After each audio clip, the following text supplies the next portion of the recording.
High বন্ধুরা, আজকে আমি তোমাদের সাথে শেয়ার করব ধনেপাতা বাটা দিয়ে মাছের ঝাল। একদিন হয়ে গেল মাছের রেসিপি শেয়ার করি না, তাই ভাবলাম আজকের এই রেসিপিটা তোমাদের সাথে শেয়ার করি। তাই খুব কম সময় থাকলে চট জলদি এই রেসিপিটা তোমরা বানাতেই পারো।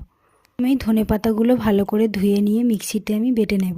ধনেপাতাটা বাটা হয়ে গেলে তেলের মধ্যে দিয়ে দেবে কালো জিরে আর আলু। এটাকে আমি আগে থেকে প্রেসার কুকারে সিটি দিয়ে নিয়েছি। একটু ভাজা ভাজা হয়ে গেলে তার মধ্যে দিয়ে দেবে স্বাদ মতো নুন আর হলুদ গুঁড়ো, লঙ্কার গুঁড়ো। আমার মা আমাদের বাড়িতে এসেছিলো, আমি বললাম যে মাছের ঝোল করব, তাই মা বলল যে ধনেপাতা বাটা দিয়ে কর, ভালো লাগবে খেতে।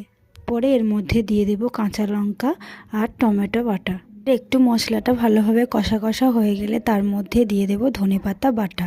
তোমরা দেখতেই পাচ্ছ বন্ধুরা, কালারটা কত সুন্দর এসছে, খেতেও কিন্তু খুব সুন্দর হয়েছিল। তোমরাও এরকমভাবে বাড়িতে ট্রাই করতে পারো। আর এর মধ্যে আমি একটু দিয়ে দেব জিরে গুঁড়ো আর একটু সামান্য জল।